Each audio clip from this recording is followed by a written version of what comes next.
paling mahal sedunia, yaitu sholat witir. Ya. Dan kita juga membahas hukum sholat witir, segala seluk-beluk sholat witir kita ya, ditambah dengan pertanyaan-pertanyaan yang menarik dari para jemaah di hari kemarin. Bagi jemaah yang belum mendengarkannya, silakan boleh mengunjungi website rumahfikih.com/Ramadan. Di sana sudah ada rekaman hasil ceramahnya. Ya. Untuk hari ini kita tidak membahas sholat witir, tetapi kita kembali ke rubrik kita, yaitu baperan, bahas perkara Ramadan, yaitu membahas dispensasi Ramadan. Ya. Tadi saya sempat membuka KBBI, Kamus Besar Bahasa Indonesia. Saya mencari kata dispensasi, Ustaz.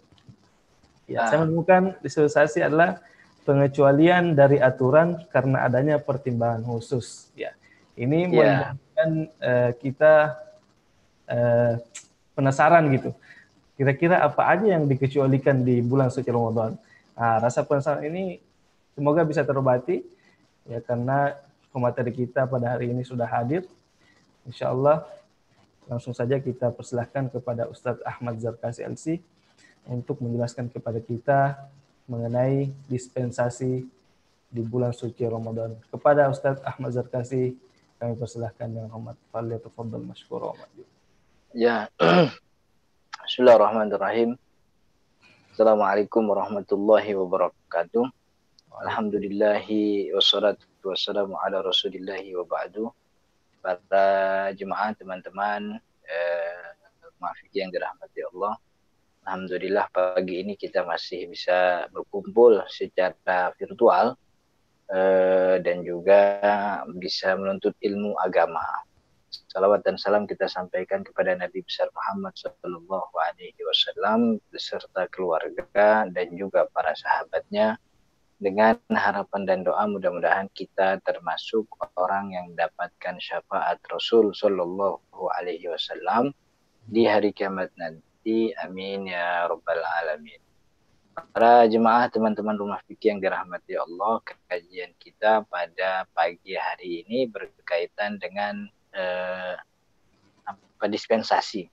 Kita udah bahas tentang niat puasa, kita udah bahas tentang imsaknya, kita udah bahas tentang buka puasanya, kita juga sudah bahas tentang qiyam Ramadan, sholat tarawih, kita juga sudah bahas tentang sholat witir. Nah, perkara Ramadan yang akan kita bahas pada kajian kali ini adalah dispensasi, yaitu pengecualian dari aturan yang didasarkan atas pertimbangan. Nah, gitu. Kalau dalam Kamus Besar Bahasa Indonesia itu tadi kata Ustaz Lukman, pengecualian.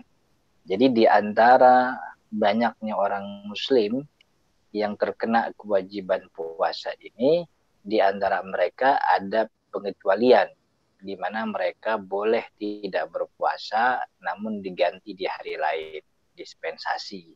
Nah, dispensasi Ramadan ini itu sudah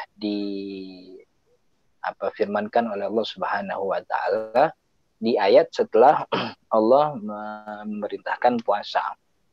Jadi setelah ayat puasa, ya ayyuhalladzina amanu kutiba alaikumusiyam kama kutiba alal ladzina min qablikum la'allakum tattaqun ayyaman ma'dudat, kan begitu.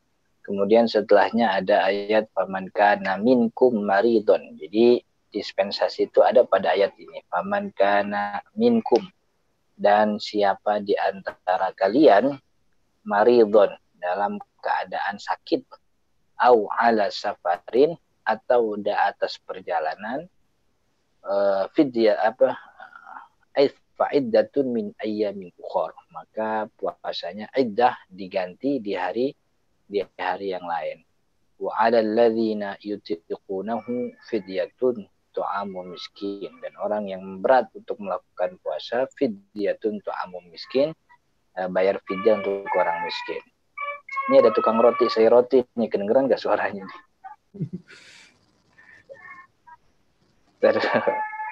Dia langganan anak saya, jadi anak saya tuh tiap pagi saya roti.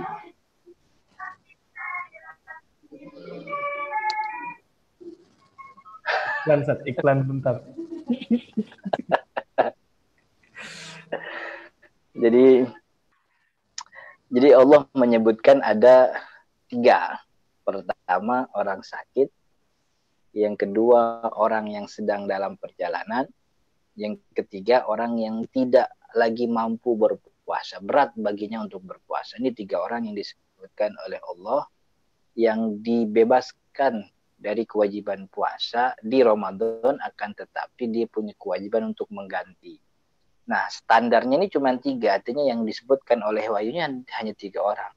Maka orang-orang yang memang punya kemiripan dengan 3 orang ini, itu juga masuk hukumnya. Cuman kan 3 orang ini punya standar juga nih. Jadi kata Allah Subhanahu wa taala, "Faman kana minkum maridon", siapa di antara kalian yang dia sedang dalam keadaan sakit. Kalau kata ulama, sakitnya tuh sakit yang syuqqa alaihi as-saumu bihi gitu. Orang yang gara-gara sakitnya itu dia sulit sekali untuk berpuasa. Kalau bahasanya Imam Nawawi Banten itu punya kitab namanya Nihayatul Zen. Beliau mengatakan yang sakit itu maksudnya adalah orang yang sakit yang dengan sakitnya itu seperti orang yang sakit yang kemudian boleh tayamum gitu. Jadi maksudnya sama seperti orang yang mestinya dia wudhu maka air, tapi karena dia sakit, sakitnya itu membuat dia boleh tayamum. Nah, orang yang boleh tayamum itu kan karena airnya itu membahayakan dirinya.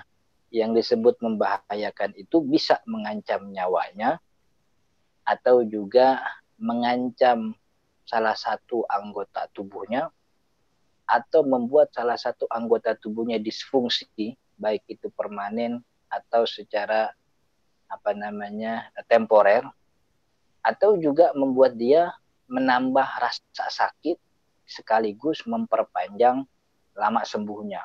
Itu agak panjang tuh ya. Jadi wudhunya itu membuat dia terancam nyawanya atau terancam salah satu anggota tubuhnya, baik itu hilang atau bisa disfungsi, lumpuh, atau tidak nyawanya hilang, anggota tubuhnya pun nggak ada masalah, cuman ini sakit menambah derita yang lebih lama gitu. Artinya sakitnya tuh malah makin lama gitu, waburuhu, dan juga sakitnya makin tambah parah dan sembuhnya makin tambah lama. Itu sakit yang dikatakan boleh kemudian orang untuk berbuka. Kata Imam Nawawi juga, Imam Nawawi Banten tuh, kalau perkiraan ini bakal membahayakan, maka dia boleh berbuka.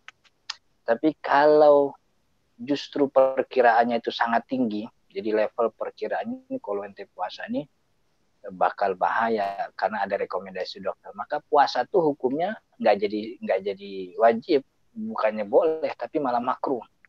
Tapi kalau ada resmi keputusan dari ahli sehat bahwa ini akan mengancam jiwa gitu, mengancam jiwa dalam arti dia bisa hilang nyawanya, puasa hukumnya jadi haram bagi dia. Jadi puasa bisa jadi boleh gitu karena ada indikasi ini membahayakan. Kira-kira lah, nggak usah pakai kata dokter, kita punya kira-kira. Orang palanya puyeng kelingan begitu ya, kemudian juga badannya menggigil nih, kalau dipaksain puasa nih bakal tumbang nih, walaupun mungkin tidak ada rekomendasi dokter. Tapi kalau ada rekomendasi dokter, levelnya jadi meningkat, itu puasa hukumnya malah jadi makruh. Tapi rekomendasi dokter malah lebih tinggi, bisa membahayakan nyawa, maka puasa tuh hukumnya jadi haram. Jadi sakit yang seperti itulah yang kemudian didefinisikan, yang mana sakitnya tuh boleh kemudian dia tidak berpuasa. Tidak berpuasa. Jadi sakit yang memang membahayakan. Karena itu sakit-sakit yang kecil ya, yang biasa ya, kayak sakit kepala begitu ya. Ya itu kan tidak mempengaruhi badan untuk bisa berpuasa. Kemudian ada sakit apa lagi? Jantengan, tahu gak ente jantengan, Ustaz Lukman? Gitu. Iya, itu kan nggak ada pengaruhnya kan sama puasa kan. Sakit sih, sakit apa nggak jantengan? Sakit tuh, ya nyer-nyeran kan gitu. Kemudian apalagi keselusupan bambu, itu kan juga sakit tuh. Jadi sakit-sakit yang kayak gitu, sakit yang tidak mempengaruhi badan untuk siap berpuasa, itu kan nggak mempengaruhi. Jadi sakitnya itu yang seperti itu. apa sakitnya yang seperti itu. Kata Imam Al-Hisni, tapi orang yang sakit dan sakitnya itu temporer, kadang datang, kadang enggak, kadang datang demam sih dia nih. Cuman kalau puasa sih masih boleh katanya. Cuma nanti kalau datang demam nggak usah puasa lah di tengah-tengah.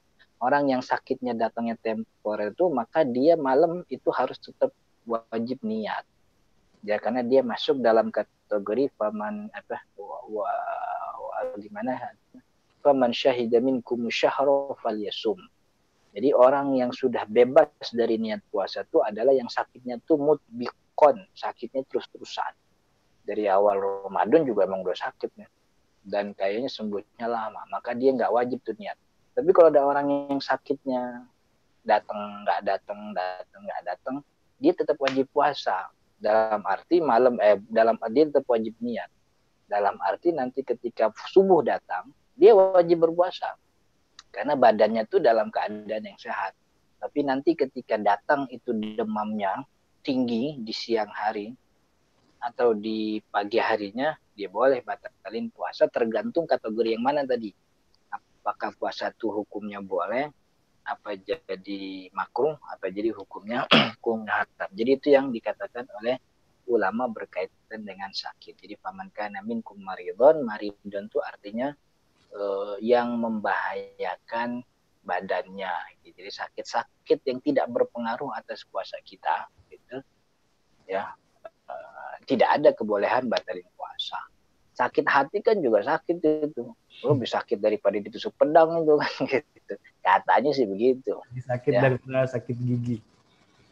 Iya, itu walaupun sakit seperti itu kan tidak berpengaruh terhadap istilahnya kekuatan badan untuk menahan lapar dari mulai subuh sampai maghrib begitu. Jadi sakit seperti itulah yang kemudian boleh batal puasa. Cuman tadi standarnya ya, kalau dia sakitnya tiba-tiba datangnya tuh ntar datang, ntar enggak, orang ini malam tuh tetap wajib berpuasa, tetap wajib niat. Malam tetap wajib niat. Tapi kalau sakitnya terus-terusan, emang bed rest di atas kasur, nah itu yang dibolehkan untuk tidak berniat. Karena kenapa diwajibkan berniat? Karena dia nggak tahu, jangan-jangan nanti pas waktu subuh datang, dia dalam keadaan sehat, yang mana dia itu harus berpuasa. Karena dalam keadaan sehat, maka dia tidak punya lagi uzur untuk boleh nggak puasa. Karena dia malam harus tetap niat nawaitu sama godin. Tapi kalau sakitnya terus-terusan begitu, nah itu dia bebas dari kewajiban niat puasa di malam hari. Itu yang sakit ya. Nah, yang sakit nanti fa'iddatun min ayyamin ukhor, gantinya itu diqadha. Jadi bukan bayar fidyah ya. Jadi ada beberapa orang yang nyangkanya kalau sakit bayar fidyah. Sakit itu qadha. Nanti di hari lain ketika dia sudah sembuh. Beda cerita kalau memang sakitnya tuh layur jabru'uhu, sakit yang memang tidak diharapkan bisa sembuh. Ya semua sih ngarepin bisa sembuh, cuman nih kata dokter nih sembuhnya nih ya dia sembuh, cuman tetap butuh asupan. Jadi tidak boleh dalam satu hari dia nggak makan gitu. Nah, itu kan berarti layur jabur muzmin. Gimana? Penyakit kronis gitu ya contohnya. Ya, penyakit yang ya muzmin itu kalau bahasa fikihnya ya, itu kalau definisinya sakit begitu. Jadi nggak semua sakit. Karena kalau semua sakit kita beberin nih, orang Indonesia kan sakitnya macam-macam tuh. Ya, sakit gigi, sakit perut, macam-macam lah. Keselusupan jarum, kepentok tembok tuh kan juga sakit tuh. Ya, kepentok tembok juga sakit tuh. Istilahnya keinjak anak lagi jalan juga sakit tuh. Jadi sakit yang membuat dia memang susah badannya untuk, saya lebih suka Imam Nawawi Banten ya, definisinya itu sederhana. Sakit yang kalau sakit seperti sakitnya orang yang boleh tayamum gitu. Dari wudhu dia harus ke tayamum karena kalau wudhu membahayakan badannya.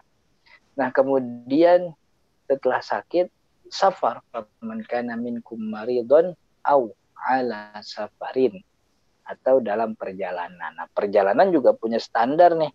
punya standar di mana orang nggak kemudian kalau jalan asal aja kemudian dia boleh batalin puasa. Jadi kalau kata ulama Asy-Syafi'iyah, standar safar yang boleh untuk tidak berpuasa adalah safar yang membolehkan dia qashar sholat. Safar tawil, safar panjang yang membuat dia boleh qashar sholat. Apa itu safar panjang? Safar yang membuat dia boleh qashar sholat. Safar yang sudah mencapai jarak 4 burud atau 16 farsakh alias 89 km. Itu namanya safar panjang. Jadi safarnya itu kalau 89 km itu ngukur gampangnya gimana ya? Di Google Maps sih gampang ya. Kalau dari sini ke mana tuh? Saya sempat ngukur dari sini sampai pintu tol Cilegon Barat tuh udah 101 km tuh. Jadi kalau ada orang pulang kampung ke Serang, keluar tolnya pintu tol Cilegon Barat, nah itu safar yang membuat dia boleh berbuka itu minimal 89. Tapi kalau safarnya dekat gitu ya, dari sini cuma ke Cilengsi misalnya, itu kan iya emang jauh sih ya. Tapi kan nggak nyampe jarak ini gitu.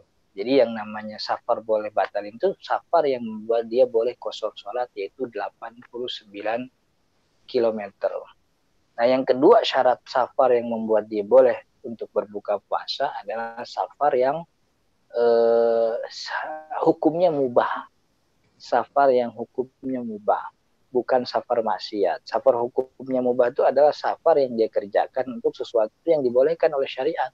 Di pulang kampung, nyari duit apalagi kan begitu, belajar, silaturahmi, atau sekedar refreshing, jalan-jalan gitu. Sekedar jalan, itu kan sesuatu yang dibolehkan.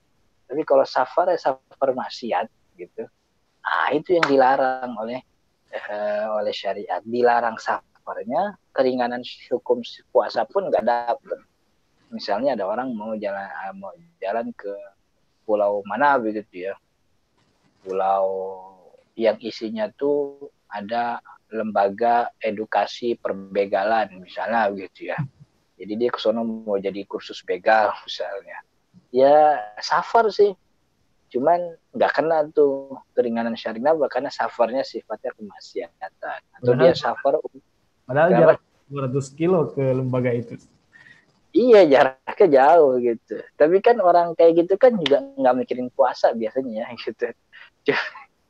Cuman ulama mikirin juga tuh.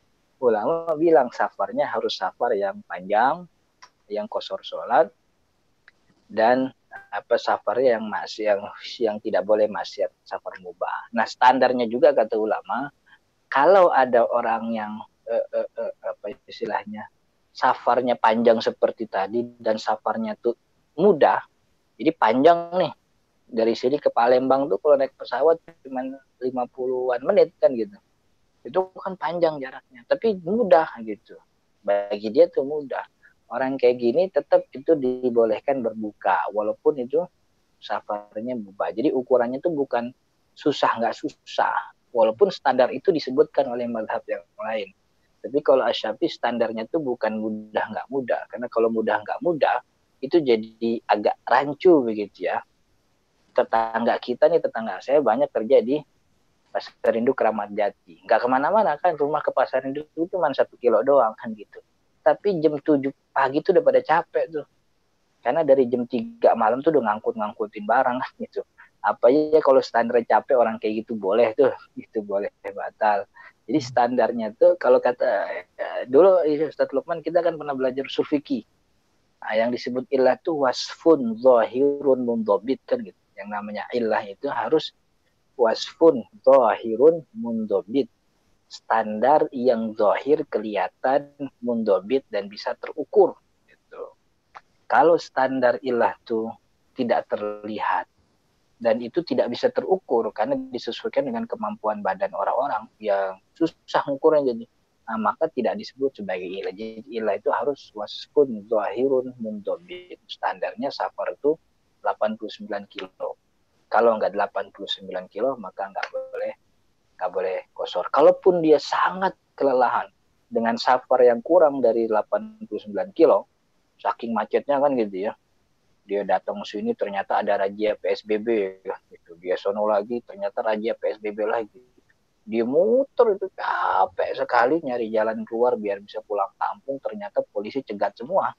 Nah, itu berarti dia boleh batalin puasa bukan gara-gara safarnya, tapi gara-gara apa namanya alju, kelaparan yang sangat tinggi itu bagian dari sakit juga, kata Imam Al-Husni gitu.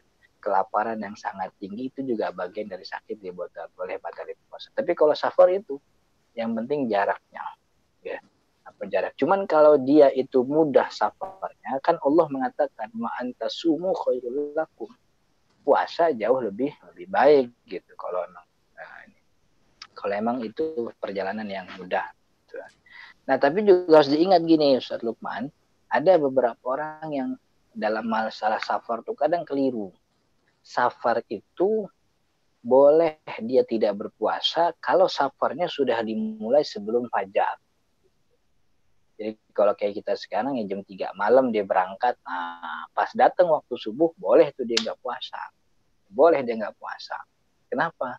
Karena dia sudah berada dalam status safar ketika waktu puasa mulai. Maka dia boleh tuh nggak puasa. Tapi kalau dia waktu subuh dalam keadaan mungkin bukan safar, masih di rumah gitu ya, kemudian pulang kampungnya misalnya jam 10 pagi atau jam 12 siang, maka dari pagi itu dia tetap wajib berpuasa. Dan malamnya dia wajib niat juga. Kenapa? Karena ketika datang waktu wajib puasa, dia tidak punya sebab yang membolehkan dia buka puasa. Nggak ada sebab. Safar kan ntar jam 12, bukan tadi. Safar nanti.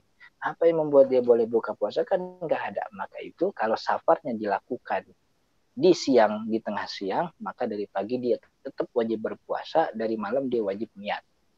Adapun nanti setelah berangkat jam 12 dia datang ke terminal, atau dia sudah mengendarai motor, atau dia sudah mengendarai mobil begitu ya. Ketika sudah melewati kampungnya, status safar dia dapat, apakah boleh dia berbuka atau tidak? Di sini sebahagian ulama juga berselisih. Kalau kata Imam Al-Hisni, kebanyakan ulama Syafi'i, orang yang sudah memulai harinya dalam keadaan mukim, gitu. Orang yang memulai harinya dalam keadaan mukim, kemudian di tengah siang dia berpuasa, tidak ada kebolehan dia berbuka. Karena bercampur dalam dirinya itu dua status.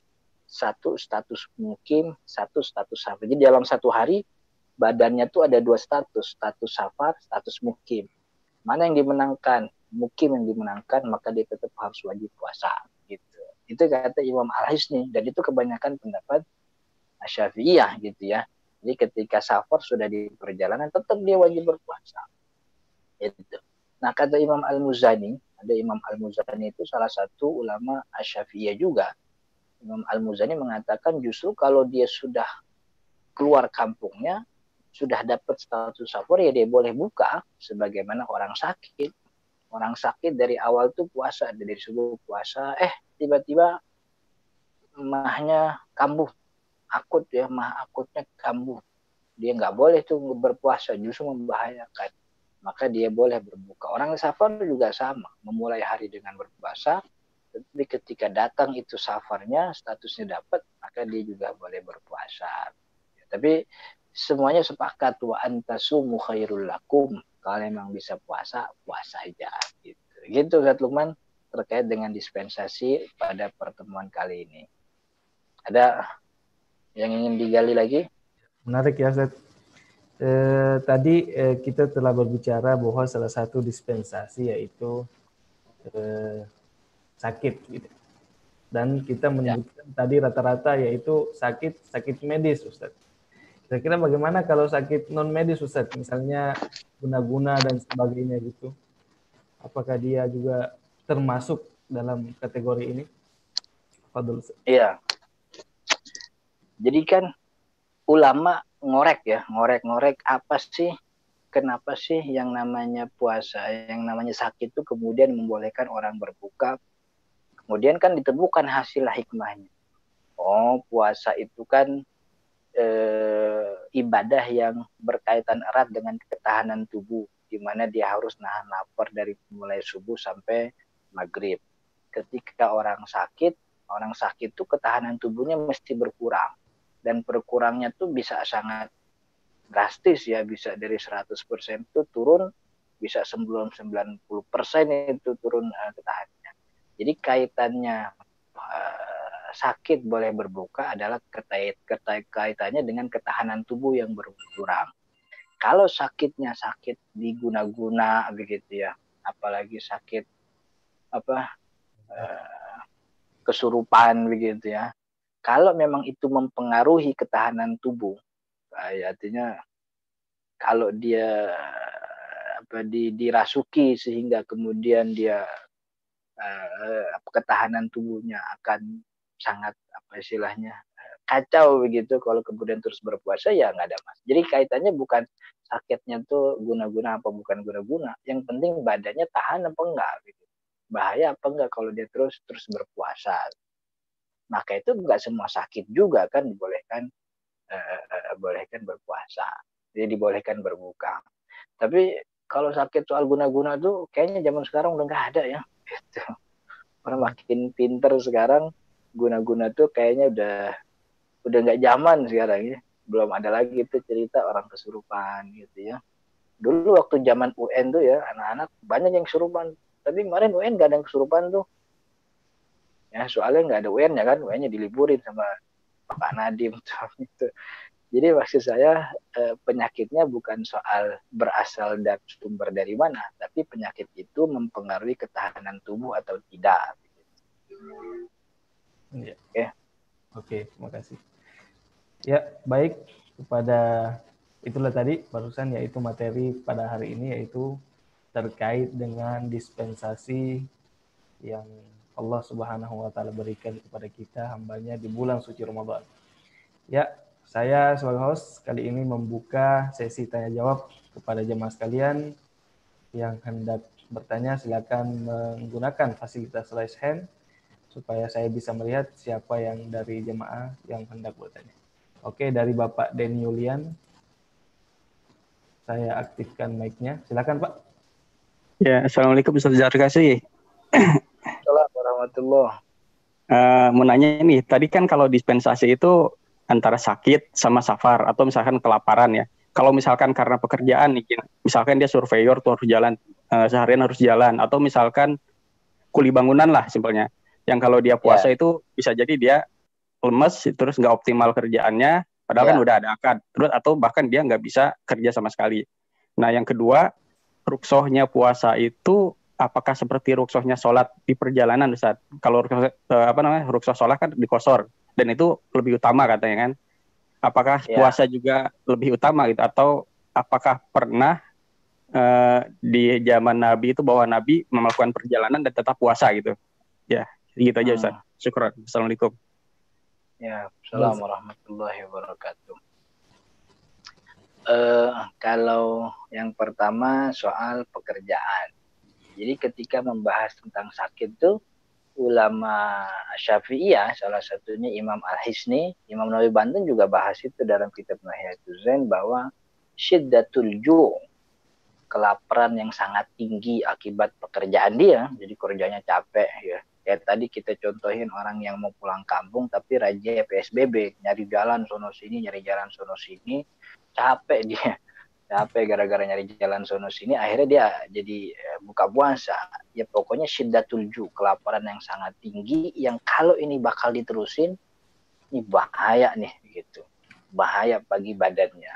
Jadi itu termasuk kebolehan yang gimana orang boleh berbuka gara-gara pekerjaan, bukan karena pekerjaannya tapi karena syiddatul ju'-nya begitu ya, karena mungkin intensitas pekerjaan yang sangat tinggi, tenaga yang diforsir, sehingga membuat dia tingkat kelaparannya itu menjadi tidak sangat manusiawi kalau kemudian terus-terusan berpuasa. Dan itu standarnya jadi beda-beda tuh ya, tergantung ketahanan tubuh masing-masing. Dan kita sendiri, kita kenal sendiri badan kita ya. Jadi seberapa kuat badan kita menahan lapar, kita tahu begitu. Maka itu bagian dari orang sakit gitu. Maka tapi orang kayak gini tetap wajib niat begitu ya, tetap wajib niat puasa. Nah, kemudian yang kedua, kalau soal apakah yang rukhsah. Rukhsah itu kalau kita sudah mendapat rukhsah, kalau dalam masalah puasa karena ada teks ya, karena teksnya eksplisit Allah mengatakan dalam Al-Qur'an wa antasumu khairul lakum, berpuasalah kalian dan itu lebih baik. Maka ulama ketika menjelaskan orang yang sakit dan orang yang safar pun di ujungnya selalu mengutip itu, bahwa kalau dia masih mampu berpuasa, ini khusus orang yang safar gitu ya, kalau dia memang masih tetap bisa berpuasa walaupun dalam keadaan safar itu lebih baik gitu. Artinya ini rukhsah, cuman standarnya tuh jadi berubah karena ada teks yang merubah itu. Maka rukhsah kan yang harusnya yang dispensasi yang jadi lebih afdol gitu, tapi ini justru malah puasa lebih afdol. Kalau orang sakit itu kan diberikan Imam Nawawi itu membagi 3 tadi. Ada orang yang sakit yang diperkirakan oleh kebanyakan orang dan dia akan membahayakan dirinya, maka puasa atau berbuka hukumnya jadi boleh. Kalau perkiraannya itu kuat karena dapat rekomendasi dari dokter, dari ahli kesehatan, maka berbuka itu hukumnya menjadi sunnah, dianjurkan, puasanya makruh. Yang ketiga, kalau nyawanya dikhawatirkan terancam atas rekomendasi ahli, maka puasa hukumnya jadi haram. Jadi berbuka itu malah jadi hukumnya wajib gitu ya. Jadi standarnya, defaultnya memang rukhsah itu afdolnya dispensasi yang diambil. Cuman karena dalam hal puasa ini ada teksnya, itu kalau dalam bahasa fikih namanya istihsan binas gitu.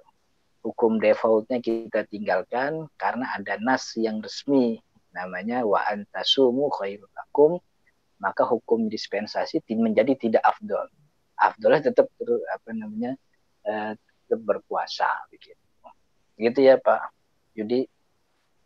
Ya, syukran Ustaz. Ya. Ada lagi Ustaz Lukman. Bapak ini silakan bagi jemaah yang lain yang ingin bertanya. Kalau enggak, silakan Bapak Ahmad MZ, saya aktifkan mic-nya. Silakan Pak. Assalamualaikum Ustaz. Ini kan di dalam dunia kedokteran ya kayak orang pasien yang mau melakukan operasi endoskopi ya. Nah, Betul. Endoskopi itu kan diperiksa lukanya kan, masukin alat. Nah itu kan butuh waktu sekitar 15 sampai 60 menit. Kemudian itu operasi juga bisa dilakukan dalam kondisi sadar, setengah sadar maupun bius total. Nah itu gimana Ustadz? Rukhsah kepada pasien yang menjalani endoskopi itu, bisa nggak dia? Iya. Pak Ahmad MZ ya? Yap. Pak Ahmad MZ nih apanya almarhum Zainuddin MZ nih? Satu nama Pak. Oh, kirain ada hubungan apa. Saya soalnya ngefans banget sama almarhum Zainuddin MZ gitu ya. Jadi saya nggak tahu tuh ya jenis operasi yang tadi. Cuman karena keberadaannya di sekelilingi oleh ahli kesehatan, justru lebih mudah tinggal minta fatwa kepada ahli kesehatan yang ada itu. Kira-kira kalau dia teruskan berpuasa, apakah tetap bisa dilakukan operasi atau tidak. Tapi kalau bisa, ya sebaiknya memang puasa. Sebagaimana kan PM itu masih terus melakukan donor darah walaupun di siang hari Ramadan, dengan berpegang kepada fatwa MUI bahwa donor itu tidak membatalkan puasa dengan catatan si pendonor dalam keadaan fit yang 100% kan begitu. Maka dalam kondisi itu juga sama, tinggal kita ulama syariat ini hanya memberikan patokan saja. Rinciannya kita kembalikan kepada para ahli medis, bisa gak nih orang kayak gini tetap berpuasa tapi operasinya tetap jalan gitu, atau mesti ada yang dikalahkan salah satunya. Kalau memang tidak bisa melakukan itu dalam keadaan berpuasa dan dia harus membatalkan puasanya karena bisa membahayakan jiwanya kalau memang dia terus berpuasa, atau ini operasi jadi nggak lancar, gara-gara operasi jadi nggak lancar nih orang sakitnya makin parah, sembuhnya jadi makin lama kan begitu, maka dia boleh berpuasa. Cuman saya detail itu jenis operasi itu saya kurang paham ya begitu ya. Begitu Pak Ahmad. Apa cukup? Ada lagi atau gimana? Bagaimana Bapak Ahmad? Cukup Pak, cukup. Oh, cukup ya. Sekarang kita beralih ke Bapak Denny. Saya aktifkan mic-nya dulu. Sambung yang tadi Ustaz, pertanyaan yang Bapak Ahmad Pak Ustaz. Endoskopi itu kan dia masukin alat tuh Ustaz. Itu entah ke anus atau ke rongga mulut. Nah, itu batal nggak puasanya Ustaz? Oh iya, kalau dijelasin gitu, itu kayak gitu batal tuh. Udah batal. Karena batal dia memasukkan sesuatu ke dalam tubuh melalui rongga terbuka.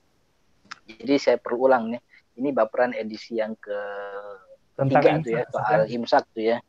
Jadi di standar pembatal puasa itu kata ulama, sesuatu yang masuk dari luar melalui lubang terbuka secara sengaja dan sadar dia sedang berpuasa gitu. Secara sengaja dan sadar sedang berpuasa. Apa yang dimaksud dengan 7 lubang terbuka? Lubang terbuka itu manfaat dalam tubuh kita ini ada 7. Ada 7 lubang. Ini 2 lubang telinga, 2 lubang hidung, 1 lubang mulut, 2 lubang kemaluan depan dan belakang. Jadi kalau ada sesuatu yang masuk melalui lubang-lubang tersebut begitu dari luar secara sengaja, maka puasanya otomatis batal. Itu bisa dimakan apa enggak dimakan, bisa dinikmatin apa enggak dinikmatin. Kalau itu masuk lewat lubang terbuka, puasanya batal. Jadi operasi kayak gitu tuh sudah membatalkan puasa walaupun dia nggak makan karena sudah ada yang masuk melalui lubang-lubang terbuka itu begitu. Kalau misalkan masuknya nggak lewat 7 lubang itu saat kadang kan kayak misalkan operasi hernia itu cuma disobek dikit terus dimasukin alatnya lewat kulit yang disobek itu saat itu bikin batal juga nggak ya? Kalau masuknya tidak lewat lubang terbuka bagian yang lain begitu, tinggal dilihat itu isi yang dimasukinnya apa. Kalau isinya tuh obat, itu kan dia tidak mengarah kepada lambung, yang mana dia inti rongga itu, inti jauf itu. Tapi kalau dia masuknya kepada dia yang dimasukin adalah makanan, asupan gizi begitu ya, maka itu membatalkan karena dia masuk kategorinya makan minum. Tapi kalau yang dimasukkan tuh bukan makanan, dia obat. Kayak orang yang jatuh nih, dia jatuh keserempet motor, bungsur, tuh tangannya, kakinya tuh luka semua, kulitnya udah kelupas, ditaruhin tuh super tetra, ya kan super tetra masuk tuh gitu.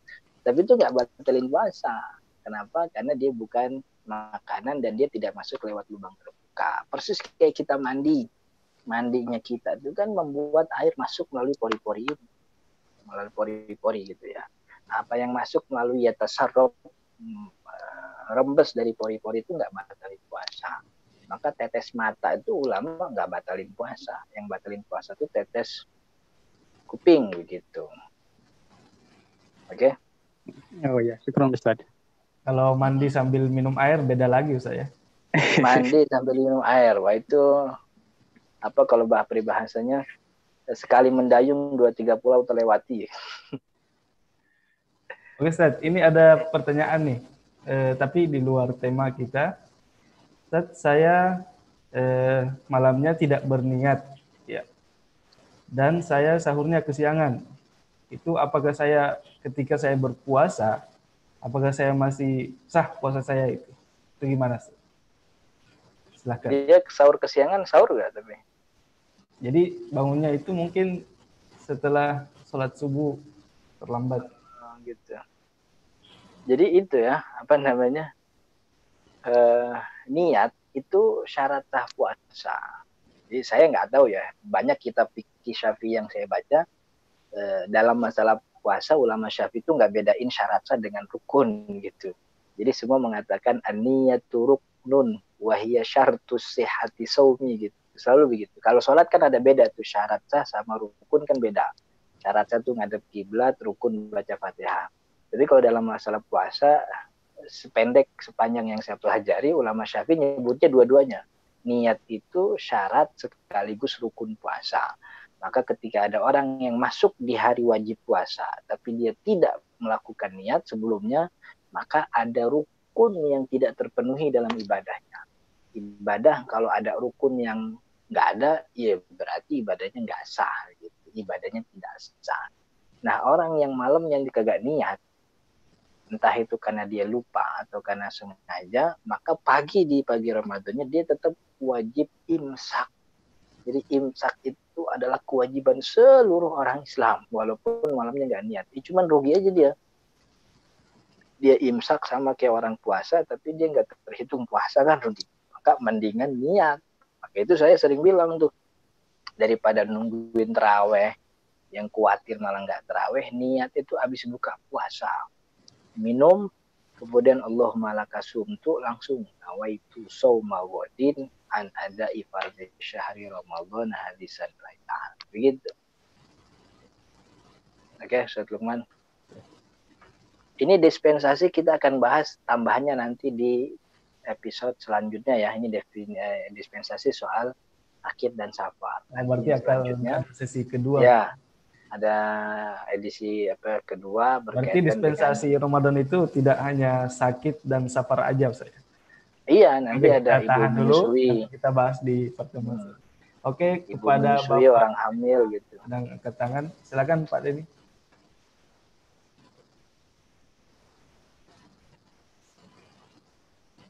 Siapa lagi? Mengkonfirmasi lagi Ustaz yang tadi. Tadi kan kalau yang masuknya itu adalah makanan, maka dia membatalkan Ustaz ya? Iya, ya. Kalau tidak. Kalau misalkan yang endoskopi kan sebenarnya yang masuk kan kamera Ustaz sama alat bedah. Apakah itu membatalkan juga Ustaz? Iya, karena dia masuk lewat lubang terbuka. Oh, meskipun bukan makanan Ustaz ya? Iya, ya. Jadi kalau yang lubang terbuka tuh makanan bukan makanan batal. Gitu. Oh, makanan bukan makanan batal. Tapi kalau selain dari lubang terbuka dia masuk, maka dilihat dia semakna apa enggak seperti orang makan minum gitu. Oh ya Ustaz. Syukran Ustaz. Jelas. Ya. Iya. Sekarang ya Bapak Irhas. Silakan Pak Irhas. Bapak Irhas. Assalamualaikum warahmatullahi wabarakatuh. Assalamualaikum warahmatullahi wabarakatuh. Pak Irhas nih yang dari Korea itu ya? Dari Korea ya. Iya Ustaz, masih di sini Ustaz. Jamaah. Masih di Korea. Biar terjauh. Silakan Pak Saya Irhas. mau nanya kalau misalnya yang sakit jiwa Ustaz, kayak orang gila gitu kan. Ya. Itu apakah nanti ketika dia sudah sembuh harus dikodok atau memang dianulir gitu yang sebelumnya? Dan juga orang yang murtad itu selama murtad habis itu masuk kembali Islam, apakah itu wajib kodok atau tidak perlu? Itu aja Ustaz. Makasih. Assalamualaikum warahmatullahi wabarakatuh. Assalamualaikum warahmatullahi wabarakatuh. Jadi setiap memulai bab puasa, ulama itu selalu memulai dengan wa syartu jubiha, syarat di mana puasa itu diwajibkan.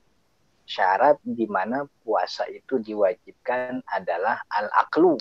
Dia adalah orang yang berakal.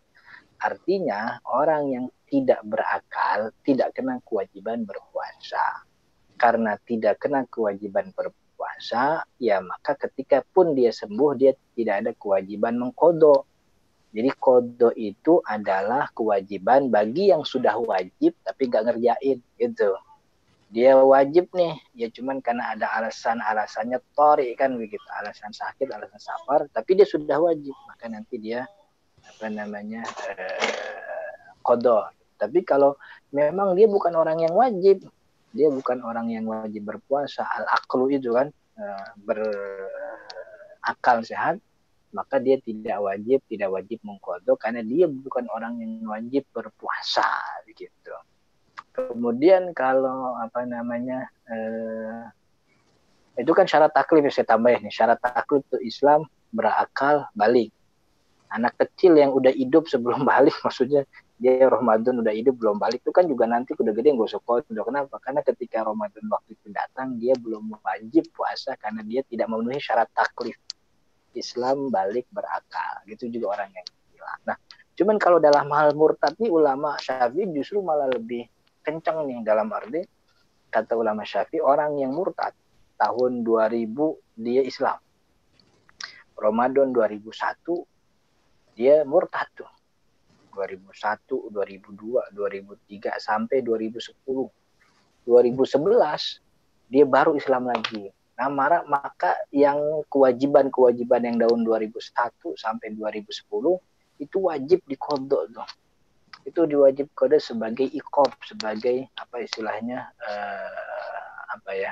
ya penunaian kewajiban, karena dia bukan orang yang kafir asli kan begitu. Artinya dia tidak bukan orang yang tiba-tiba kafir, orang yang memang udah tahu Islam duluan gitu, kemudian dia menolak ajaran itu, dia murtad, akhirnya dia masuk lagi, maka dia punya kewajiban mengganti itu, termasuk sholatnya. Ini dalam hal ini memang ulama berselisih ya, tapi kalau Syafi'i itu orang wajib mengganti kodok yang itu tuh, yang selama dia murtad itu. Gitu Pak Irhas. Cukup atau ada yang perlu dipangdahi tambahin? Cukup Ustadz, terima kasih. Cukup jelas. Ya, alhamdulillah. Baik, terima kasih kepada Bapak Irhas. Sekarang kembali Bapak Ahmad MZ. Silakan Pak Ahmad. Ustadz nih tanya masalah kafarat yang jima itu. Nah, kalau yang kasusnya sahabat Nabi kan akhirnya dia malah dikasih sedekah sama Nabi. Nah, pertanyaannya kalau setelah Ramadan kemudian Allah kasih dia rezeki, dia bisa usaha, apakah dia dapat harus mengganti lagi mengkode puasanya? Gimana Ustaz? Pak Ahmad, kita nanti punya edisi baperan tuh edisi kafarot. Gitu. Oke. Itu nanti kita bahas. Cuman saya kasih contekan ya. Orang yang punya utang kafarot, dia tetap wajib bayar ketika dia mampu. Ya nanti mampunya tergantung kan. Mungkin dia mampunya udah umur 80 tahun. Misalnya, 80 tahun kan nggak mungkin puasa 2 bulan kan gitu. Iya. Maka mampunya dia bayar fidyah 60 miskin, dia bayar 60 miskin.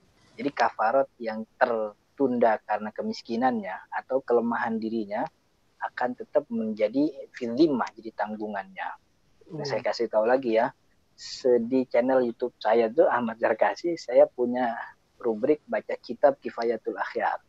Baca kitab Kifayatul Akhyar bab puasa yang soal kafarot tuh sudah kita baca tuh di kitabnya gitu, soal penjelasan ini. Jadi nanti cari di YouTube kitab Kifayatul Akhyar Ahmad Zarkasi. Nah, ketemu tuh. Saya baca kitab Kifayatul Akhyar bab puasa dari awal sampai beres gitu. Mudah-mudahan jadi tambahan informasi. Enggak, saya udah nonton itu tuh yang pertama itu. Udah. Tapi yang bab kafarat itu bagian ke 18 atau 17 itu. Enggak, waktu itu ya di episode pertama kan Ustadz bilang ada perbedaan pandangan ulama Syafi'i itu ada katanya. Iya. Saya nggak jelas itu di situ. Imam Al-Hisni tidak menjelaskan perbedaannya apakah mengarah kepada kafarat azimah atau enggak. Tapi di kitab-kitab Syafi'i lain kafarat yang tertunda tuh jadi fidzimah, jadi tanggungan. Jadi nanti dia ganti nanti ketika dia mampu. Oke. Siap. Ya. Baik, terima kasih kepada Bapak Ahmad. Sekarang kita ada pertanyaan satu dari YouTube, Ustaz. Ya, silakan. Saya bacakan. Assalamualaikum warahmatullahi wabarakatuh. Ustadz, ana mau tanya. Kira-kira bayar zakat dengan tanpa tatap muka, kan ada doa-doanya gitu. Kira-kira gimana itu, Ustadz? Silakan. Ya, zakat. Harusnya tadi di ini ya, edisi diornya Ustadz Hanif tuh, subuh-subuh tuh zakat tuh.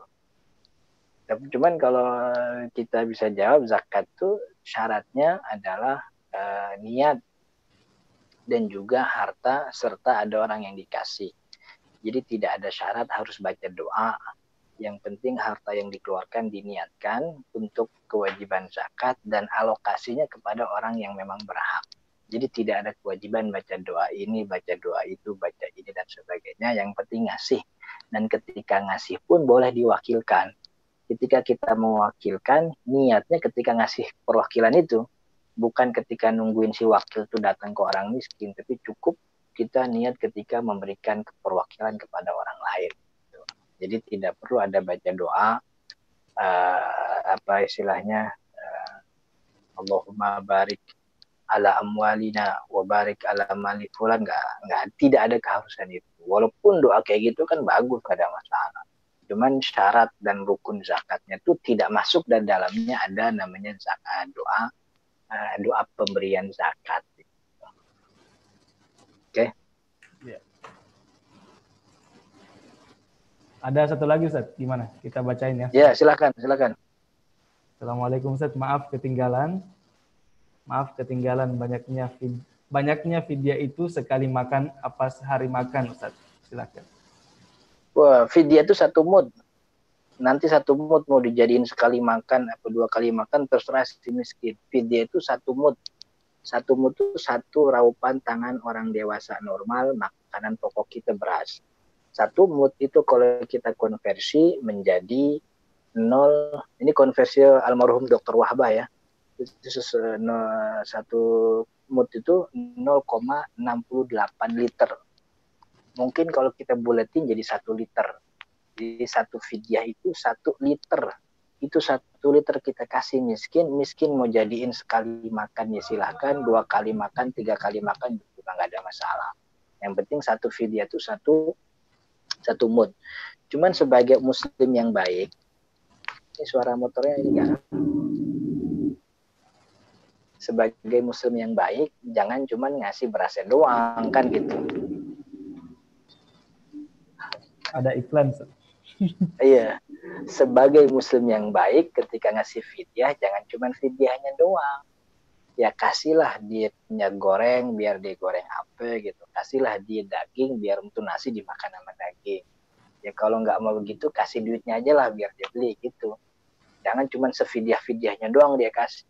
Ya boleh sih, nggak apa-apa, gugur kewajiban. Cuman kan miskin mikir gitu. Ini orang ngasih nyeksa banget kan gitu. Beras doang gue dikasih, kompor gue gak punya, minyak goreng gak ada kan gitu. Jadi sebaiknya tuh apa istilahnya, memberikan dengan tidak ngerepotin gitu. Oke. Intinya nggak ada kaitannya dengan sekali makan, 2 kali makan. Iya. Porsi nggak ada kaitannya. Beda gitu. Ya. Jadi kita cukupkan saja pertanyaannya. Ya, baik jamaah sekalian yang dirahmati Allah Subhanahu wa taala. Kita telah berada di penghujung Dior diskusi interaktif online Rumah Fikih Ramadan Rumah Fikih Indonesia pada kesempatan kali ini bersama Ustadz Ahmad Zarkasi LC. Ya, sebelum kita tutup, izinkan saya sebagai host menyampaikan beberapa informasi. Yang pertama bahwa Dior pada hari ini 10 Ramadan ada 5. Ya, tadi setelah subuh yaitu ada Ustadz Hanif, kemudian setelahnya ada Ustadz Sutomo, sekarang bersama Ustadz Ahmad Zarkasi. Setelah ini ada Ustadz Isnan Ansori sebelum buka puasa. Ya. Kemudian di jam 9 malam nanti ada Ustadz Muhammad Abdul Wahab membahas tentang fikih muamalah. Ya. Itu kajian. Selanjutnya yaitu info bagi jamaah sekalian, para pendengar setia diskusi interaktif online Ramadan Rumah Fikih Indonesia. Bagi jamaah yang hendak berinfak, ya silakan di sebelah saya ini terdapat background, terdapat nomor rekening dari Bank Muamalat Aini Aryani. Bagi jamaah sekalian yang hendak berinfak, menginfakkan harta terbaiknya, ya, terutama ini di bulan suci Ramadan, karena Rasulullah SAW ajwadun nas fi Ramadan, ya, menjadi manusia yang paling dermawan di bulan suci Ramadan. Maka kita sebagai umatnya menjadikan Rasulullah sebagai teladan kita. Ya, itu saja info yang dari saya. Kemudian sebelum kita tutup, saya tentu mengucapkan terima kasih banyak kepada narasumber kita, Ustadz Ahmad Zarkasi LC. Jazakallahu khairan, Ustadz. Ya. Insyaallah kita bertemu lagi di Baperan di edisi selanjutnya, Dior selanjutnya. Kemudian juga kepada para jemaah sekalian yang setia mendengarkan Dior kali ini, jazakumullahu khairul jaza. Kita akhiri dengan bersama-sama membaca doa kafaratul majlis. Subhanakallahumma wa bihamdik nasyhadu an la ilaha illa anta wa nastaghfiruka wa natubu ilaik. Saya Lukman Safri mewakili semua kru yang bertugas mengucapkan Assalamualaikum warahmatullahi wabarakatuh.